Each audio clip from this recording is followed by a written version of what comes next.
So now we have gone over what is true, basically, and what these elitist beneficiaries have kind of constructed through this strange document that has got relevance, and it was a secret document at one point, but was released and made public in 2018.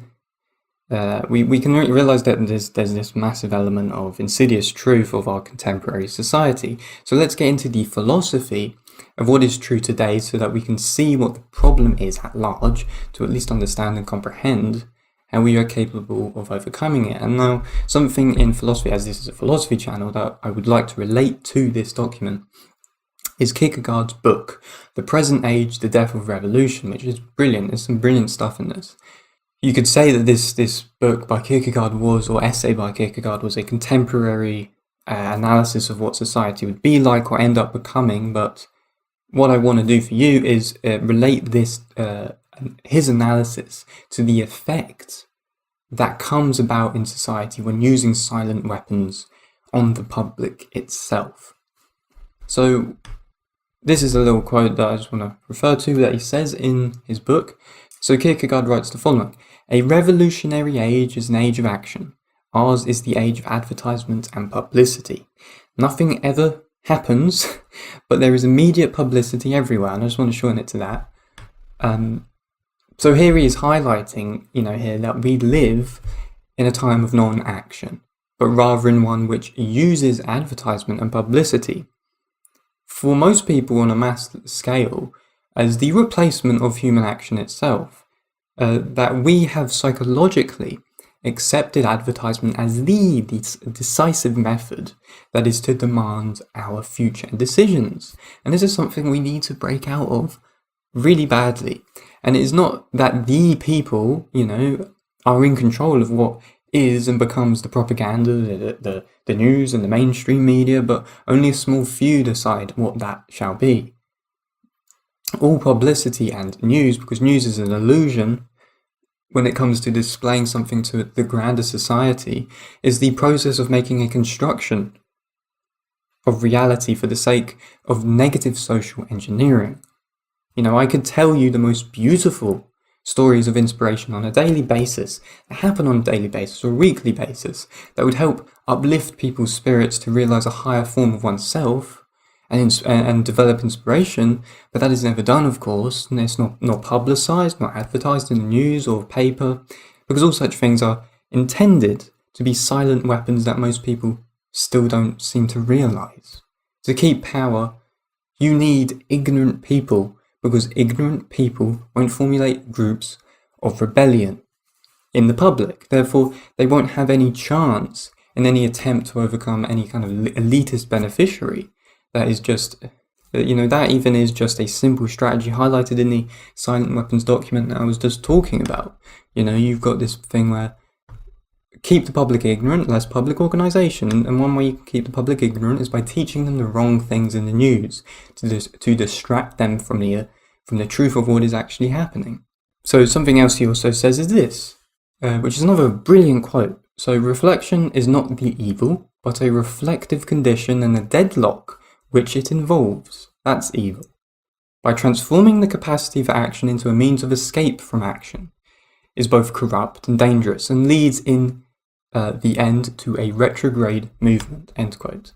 Now, if we're going to apply this to contemporary society or contemporary culture of what this quote is, what is the expression of a reflective condition that he describes in modern society that acts as a deadlock to real action itself, to a reflective condition that is in itself something that prioritizes projection into something else?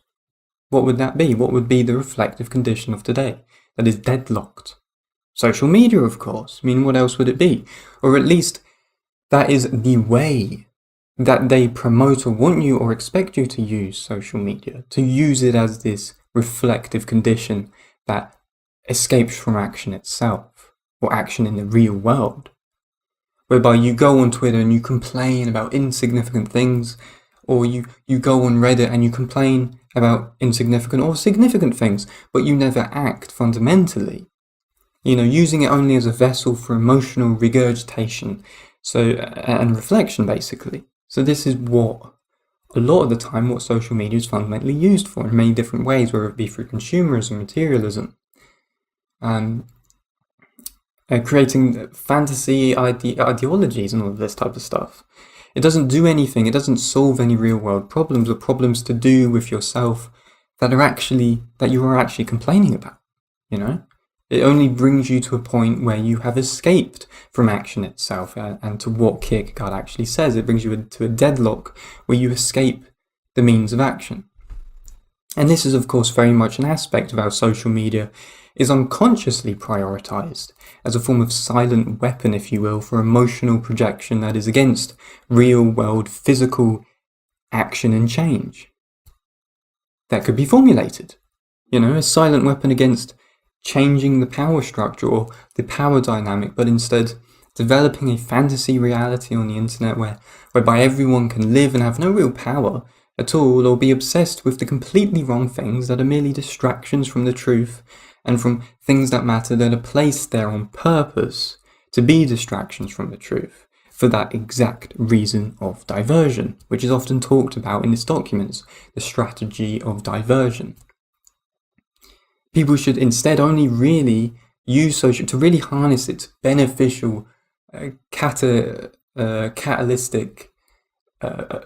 possibilities, is to use social media to enlighten, to bring awareness to things that can motivate change in the real world.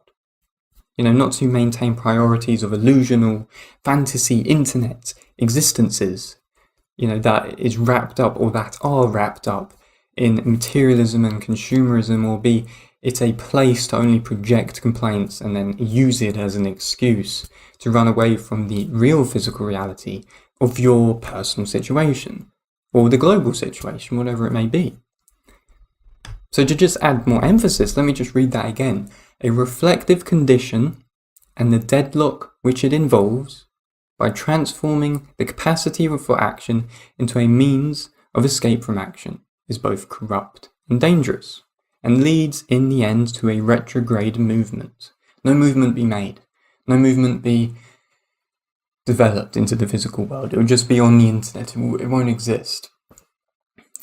And you can see this maybe in a lot of different ways, where people would be angry with society, or they'll be frustrated with how things are developing society, but they'll project it all into the internet and use it as a form of expression to get it off their chest, in a way. A catharsis that is very much, to get a catharsis that is not very pragmatic, if you will, and simply only pragmatic to the individual's emotions, but not to how they actually want to see the world develop and change in reality. So what else does Kierkegaard say about something like advertisement, publicity, or the daily press, whatever you want to call it? He says the following: the daily press is the evil principle of the modern world. Agree. I think we can all agree with that. And time will only serve to disclose the fact with greater and greater clearness. The capacity of the newspaper for degeneration is sophistically without limit, since it can always sink lower and lower in its choice of readers. At last it will stir up all those dregs of humanity which no state or government can control. Well, this is all very obvious, right? But it also fits in with the primary strategy of what a silent weapon is used for and is intended for in the first place, which, as I was saying, is diversion.